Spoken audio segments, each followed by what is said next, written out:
Magandang oras mga kababayan, mga ka-Golden Boy. Nako, Harrieta, Harry Roque, napakalaking problema. Parang pinapasan niya ngayon ang planetang Pluto sa kanyang balikat. Dahil nga ba sa itong isiniwalat ni Peebles, dating kasama niya sa DDS vlogging, kung saan tinuturo na master arkitekto ng paggawa ng pulburon video itong si Harrieta Harry Roque. Kaya ito ngayon, siya na ang isusunod ng TRICOM pag-imbestiga at kung mapatunayan ay siguradong mabigyan ito ng arrest warrant. Well, panoorin muna natin ang video courtesy sa atin ng Sa Iyong Araw. Lagot na Pangulong Bongbong Marcos. Binasag ang katahimikan patungkol sa issue tungkol kay Harry Roque na tinuturong bilang mastermind ni Peebles sa pagpapalaganap ng all for Nicky daw ni Pangulong Bongbong Marcos. Malala ito, ipapaugaya na sa NBI at DOJ ni Pangulong Bongbong Marcos at iimbestigahan pati ang mga kasama nito. Ang tanong, sino pa ang mga kasama nito? Ito, ang tanong, patay na yung babaeng may puting ahas, di ba? Yung nasa New York, sa Amerika, si Maharlika Buljakera. Siya ang unang nagpakalat nitong pulburon video. Kaya siguradong ituturo ni Roque si Buljakera Maharlika. Dahil, di ba, ay anong silbi ng ng pagkakaibigan kung hindi sila magsama-sama sa isang selda, di ba? Misery loves company, ika nga. Nangangailangan ng kasama kapag malungkot ka eh. Kaya panic mode talaga ngayon si Harry Roque.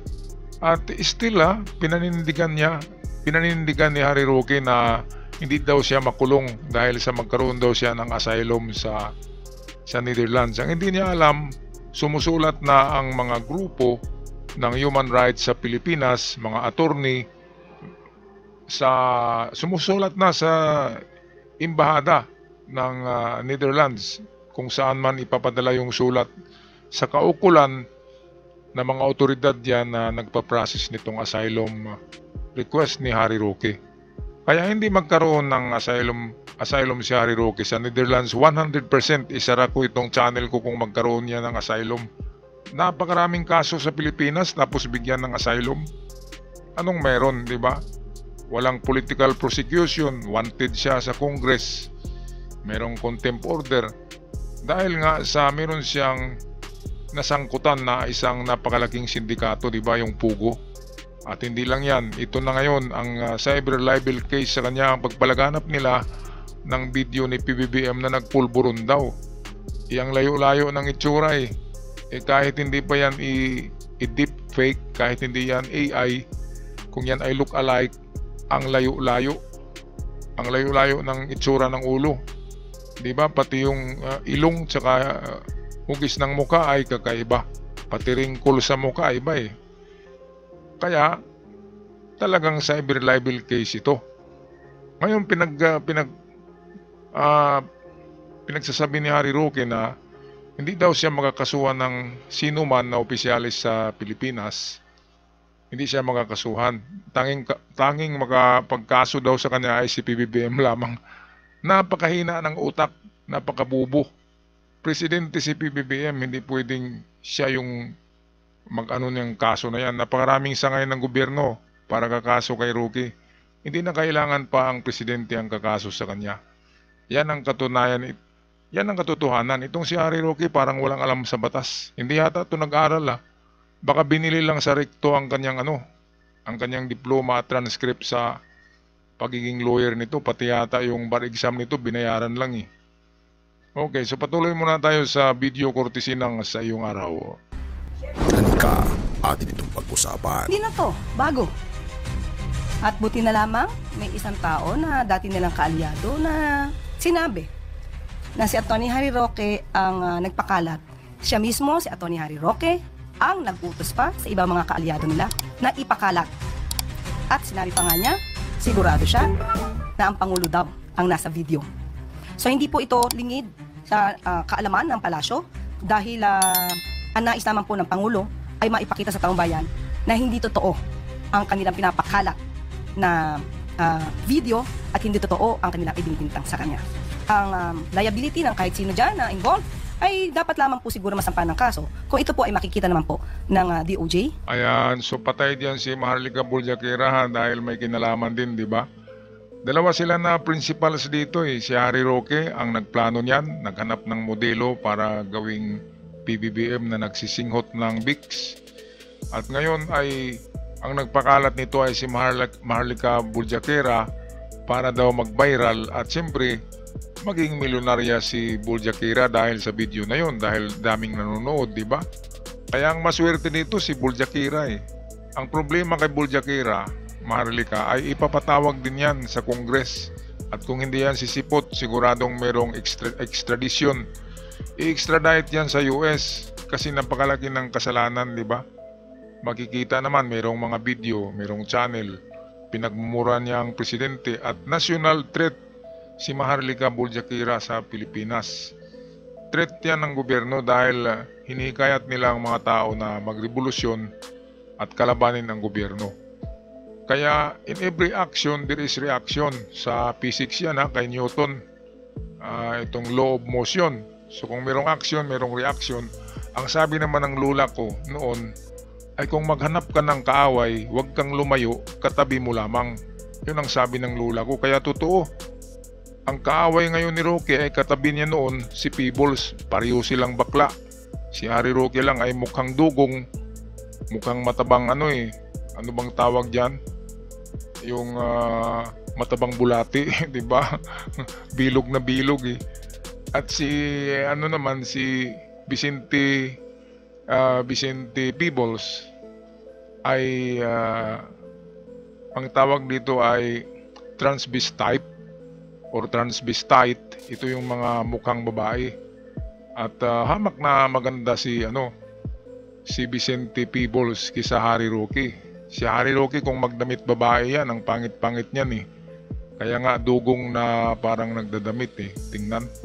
At kung makaasta ay parang sino, hindi daw siya tatabla ng ng mga pagsakdal na yan sa kanya.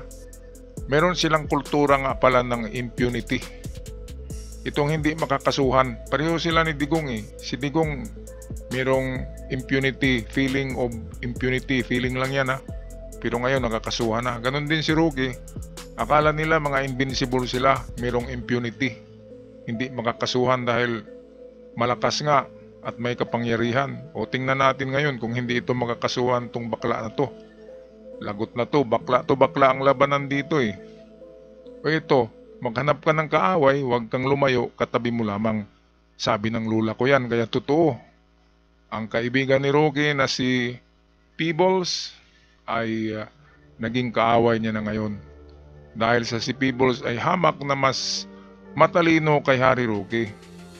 Si Harry Roque lang nagkataon lang na magkaibigan sila ni Digong kaya nagkaroon ito ng posisyon noon sa palasyo na spokesperson, ang tatabil ng dila, di ba? Ang tatabil, grabe. Kung makamura kay PBBM, akala niya sigurado siya sa pinagsasabi niya. Kung ako si PBBM, matagal na tong kulong na to. Yung pagsasabi lang na bangag ang presidente, libel na yan, di ba? Pinapatagal pa kasi binibaby. Kaya ayan ang nangyari. Binibaby muna para magkaroon ng malaking kasalanan yan. At ngayon wala nang kawala, di ba? Ito. Pakinggan natin si Harrieta. Meron siyang pinagsasabi dito.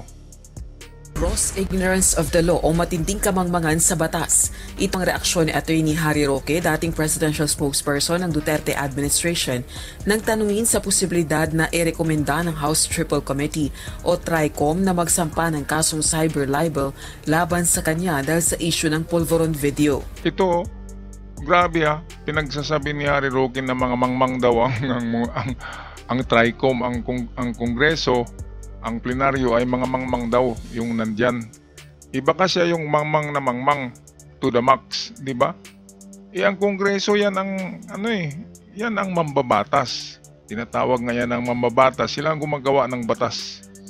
Ngayon kung naratifika ang batas, ay batas na yan. ng konstitusyon at hindi na pwedeng mabago. Ang gumagawa niyan ay itong lower house, ang Congress, at ang upper house, Senate. Kaya hindi mga gunggong ang mga tao diyan. Dahil marami sila. Kapag gumawa ng batas, ay marami naman sila at bubutuhan pa yan kung papasa ang mga batas na yan. Gunggong pala itong si Harry Roque, hindi niya alam eh. Attorney pa naman. Saan kaya ito nag-aaral? At bakit pumasa ito? Bakit nagkaroon ng lisensya? Sa palagay ko, binili lang yata eh. Sabihin ba naman niya na mga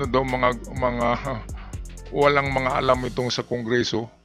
O tingnan natin kapag napatawag na ito na extradite na ng Congress, kapag magagawa na ang Congress ng warrant sa kanya, warrant of arrest na, hindi contempt order to talagang warrant of arrest na ang ihain sa kanya ng Kongreso at extradition na.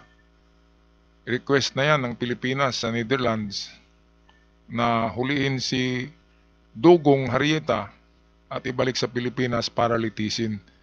Yan ang mangyayari kay Roque, wala nang iba. At kung magtatago siya, hindi rin magtatagal, mahuhuli din. Kaya yan talaga ang ending. Ang ending ng mga taong akala nila meron silang impunity. Yung hindi nakakasuhan dahil matigas astig. Katulad kay Digong noon, akala niya meron talaga siyang impunity. Meron nga, pero hindi matagal. Di ba? Sandali lang. Sandali lang naman ang buhay ng tao. Tapos kung may impunity, nawawala din yan. Kung wala ka ng power, katulad ngayon, wala ng mga power itong mga to eh. Mga sibilyan na lang ito, ordinaryong tao, kaya pwede nyo itong tadyakan, mga kababayan, kapag nakita nyo sa daan. Sobrang bilib sa mga sarili. Akalain mo naman pagsabihan niya ang mga congressman na mga bubo, walang alam daw sa batas. Hay naku, grabe. Si Harry Roque ang walang alam sa batas. Grabe, mas magaling pa yata ito kay Abante at kay Congresswoman Loistro. Tingnan natin sa susunod na gagawin na mga hakbang ng TRICOM. Alright, ito merong dito portion na magsalita si Loistro tungkol sa pinagsasabi ni Harry Roque na hindi siya pwedeng kasuhan at ang tanging makapagkaso daw sa kanya ay si PBBM. Walang hiya, bubo talaga. Pwede ngang NBI lang magkaso sa kanya at saka DOJ. Hindi na kailangan pa na magpakita dyan si PBBM, presidente yan, makapangyarihang tao. Ito ang hindi alam nila Harry Roque tsaka ni Digong. Akala nila ordinaryo lang na tao si PBBM. Hindi nila alam na ito na yung presidente. Ang presidente ang chief executive of the land, pinakamataas siya na ranggo na opisyal sa ating bansa. Kaya hindi dapat pagmumurahin kasi pinakamataas nga eh. Yan ang hindi alam ni Harry Roque na presidente pala ang kalaban nila. Di ba akala kasi ni Harry Roque si Digong pa rin ang presidente dahil walang utak eh. Hindi niya alam ng presidente si PBBM na. Grabe ang ganon din si Digong, akala niya siya pa rin ang presidente eh. Laging nagmumura. Hindi niya alam, sibilyan na lang siya. Anytime pwede siyang damputin. Karma na nga ito. Ito na yung karma. Okay, ito pakinggan natin si Dugong Ayon sa abogado, si Pangulong Ferdinand Marcos Jr. ang maaaring magsampa ng reklamo sa kanya. Tila hinamon din niya ang presidente na maghain na ng kaukulang kaso para mailabas umano ang authentication ng video. Naniniwala si Batangas 2nd District Representative Jervil Luistro na posibleng kasama sa rekomendasyon ng TRICOM sa magiging committee report nito ang pagsampa ng kaso laban kay Attorney Roque, partikular na ang cyber libel. Itong katabi niya dito sa video, sino yan? Yan si Maharlika Boljaquera. Kasama din yan sa libel case na ipapile ng NBI, ng DOJ at ng Congress. Tatlo ang maghabol kay Roque. Wala pa dyan si PBBM kasi hindi dapat dyan makialam ang presidente dahil presidente nga. Ang presidente ay meron na siyang mga sangay, di ba? Meron na siyang mga, sabihin natin, galamay. Meron na ang presidente DOJ, NBI, di ba? Armed Forces of the Philippines na gagawa ng aksyon. At ito ang hindi alam nitong dalawang to na mga kulangot pala to eh. Walang utak, utak dilis nga didilis. Akala nila meron silang impunity. Wala tayong impunity dahil mayroong batas. Ang konstitusyon, ang batas natin, yan ang pinakamataas na batas sa Pilipinas. At kahit presidente ay kayang patalsikin ng mga batas ng ating konstitusyon. Yan ang katotohanan yan. Kung civilian ka lang, tapos inaaway mo ang presidente, nakipaglaban ka sa gobyerno, wala talaga kang kapana-panalo. Yung mga sinasabi ni Digong na akala nila sila pa rin yung hari, di ba? Ay wag kayong gumaya diyan dahil mga feeling lang yan. Ngayon tingnan nyo, di ba? Nagdadasal na, tumawag na sa Diyos. Inasaan na si Taning, unfriend daw siya eh. Unfriend ni Taning sa Facebook. At minsan na-block ni Taning, di ba? kahit si Taning ay hindi na nagkagusto kay Digong eh. Si Xi Jinping hindi na rin. Iniwan na si Digong ng mga kaibigan niya. Iniwan na. At ang naiwan sa kanya si Robin Padilla. Pero si Robin umalis na rin eh. Si Bato, dumidistansya na si Bato. Si Bongo, hindi man lang dumalaw si Bongo sa sa dahig. Kaya nag-iisa si Digong. Nag-iisa ngayon, di ba? Kaya wala na rin si Taning. So tumawag na sa Diyos. Akala ni Digong mabait ang Diyos ha. Ang Diyos ay mabangis. Lalo na yung Diyos na nasa Old Testament, napakabangis na Diyos yun. Kapag inaway mo yun, papadalhan ka ng kidlat. Hindi lang kidlat. Papadalhan ka ng baha. Kahit ano, ipapadala eh. Mabangis na Diyos ang Diyos ng the Old Testament. Kapag magalit yun, ay lagot ka. Talagang karma to the max. So ito, bantay-bantay na lang kayo dyan. Ito tong Maharlikaw, grabing bunganga. Yan, pag ma-extradite na yan, tapos ang queen of the DDS vlogger. At ito si Harry Roque, itong dila nito ay iiksi ito eh. Kapag nahuli na to, iiksi ang dila niyan. Baka hindi na makapagsalita. Okay, patuloy tayo sa video. Merong paliwanag si Loistro dito sa sa kaso nito ni Roque. Nakala ni Roque ay hindi siya ma-cyber libel dito. Ito Kasi merong P-Boss Conanan na nagsalaysay pointing at Attorney Harry Roque. We have the government agencies also which are who are testifying na talagang deepfake yung Pulveron video.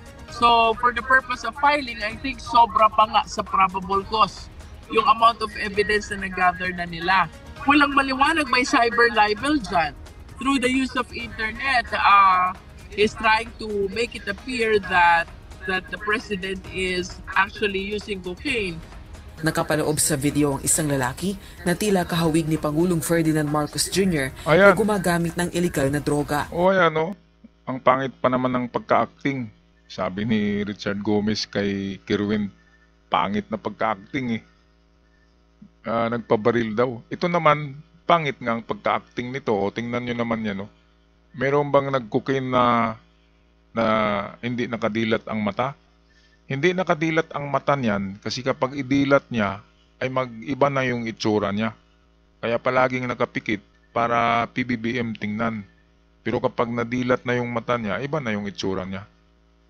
Matagal-tagal din bago nakakuha sila Roque nito. Ito kasi ay kinuha lang nila kung saan-saan na bangkita na turo-turo ng mga tindahan, di ba? Kinuha nila yan dahil nagmukhang PBBM. Ang problema, tingnan nyo ang buhok. Parang security guard eh. Di ba? Security guard yata ito. Si PBBM ay mahaba-haba ang buhok.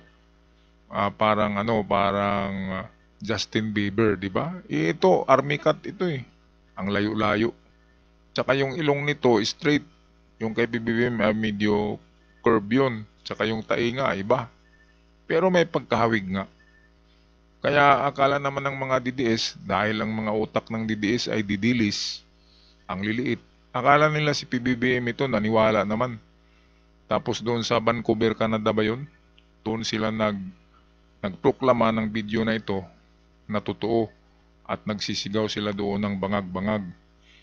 At nandoon si Harry Roque, di ba? Si Harry Roque ang ang leader ng gathering na yon. Nandun din si Maharlika. At ang araw na yon, doon nagumpisa nila pinakalat ang video na ito. Kaya cyber libel case talaga. Dahil hanggang ngayon, makikita pa rin ang mga video na ito na ina-upload ng mga DDS vlogger. Alright, so tapusin na natin ang video. Courtesy sa atin ng UNTV at ng ating kaibigang Sa Iyong Araw. Kumalat ito sa social media bago ang State of the Nation Address ng Pangulo noong July 2024. Mariin namang pinabulaanan ng Malacanang ang polvoron video at sinabing gawa ito sa artificial intelligence o deepfake. Ang TRICOM ang nagsasagawa ng pagdinig kaugnay ng pagkalat online ng fake news, misinformation, disinformation at cybercrimes. Ito mga kababayan ha. Ngayon ay mayroon na namang survey na lumabas na si BP Sara daw ay number 1 na choice of the Filipinos para sa presidency sa pagkandidato ng pagka-presidente sa 2028. Paanong nangyari naging number 1 yan? Wala pang ang lumabas na na mga nag-file ng candidacy tapos number 1 na. Ibig sabihin ito'y propaganda. Talagang gumagastos ang China, gumagastos din ang Triad, ang korporasyon ni Digong na mga inchik, ay nag-donate yan ng malaking pera ngayon kay Digong. Kaya gumagawa sila ngayon ng mga disinformation. Disinformation yan Yan ay propaganda. Bakit naman magiging number 1 si Sara sa survey? Wala pa nga di ba? Paano survey? Wala pa nga. Wala pang katunggali, wala pang nag-file ng presidency. Sino bang kalaban ni BP Sara?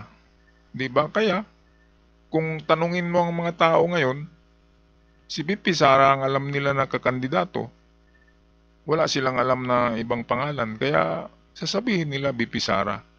Kaya very disinformation ang balita ito na number 1 si Sara sa survey dahil wala pang ang eleksyon, wala pang katunggali, wala pang mga kalaban. Di ba? Klarong-klaro yan. At yung kanina na vlog ko sa Pulse Asia na nagsasabi na si Bongo ay number 1, si Bato ay number 3, hindi totoo yan. Dahil alam na ng mga tao ngayon, lalo na ng mga loyalista. Ang mga loyalista noon kasi bumuboto yan sa kay Bongo at saka kay Bato dahil nga unity team. Di ba nag-unite ang grupo ni Digong at saka grupo ni PBBM. Kaya ang mga loyalista ay binoto itong sila Bato at Bongo kaya nanalo. Pero ngayon dahil sa hindi na sila ibuboto, hindi na ito mananalo. Sigurado. Kung si Bongo ay manalo, nasa pang-7 lang yan. Si Bato, siguradong lagpak yan. Marcoleta, lagpak din yan. Sino pa ba? Yung Epe, ay naku, lagpak yan. Huwag na kayong bumoto ng artista, isang Robin Padilla na naman ang lalabas.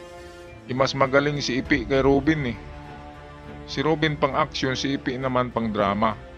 So ang drama ang politiko Ang politika sa Pilipinas ay drama. Kaya kung makapasok yan si Epe, grabe siguro ang drama ni Epe sa Diyan sa Congress o sa Senado pala kung manalo. Kasi dramatista aktor. Okay, so ano ang palagay niyo mga kababayan? Meron bang impunity o itong hindi maparusahan si Harry Roque? Hindi nga ba siya maparusahan dahil mayroong impunity? Ano ba yung impunity na yan? Yan yung iniwan ni Digong na kultura, yung impunity at saka tukhangan katulad sa nangyari sa Leyte, sa Albuera. Digong culture pa rin yan. At sabi nila konektado konektado sa kanila yan. Kaya napakagrabe na kultura na iniwan ni Digong. Ang hirap baguhin yan kasi na 6 years na na-influensya ang Pilipinas ng drama ni Digong na akala ng iba ay totoo. Okay, ako'y magpaalam ng mga kababayan at pakisubscribe sa ating channel kung kayo'y bago pa lamang. At sa aking event followers, maraming salamat sa palaging pagsubaybay sa ating mga uploads. Hanggang sa muli, God bless the Philippines at ingat ang lahat.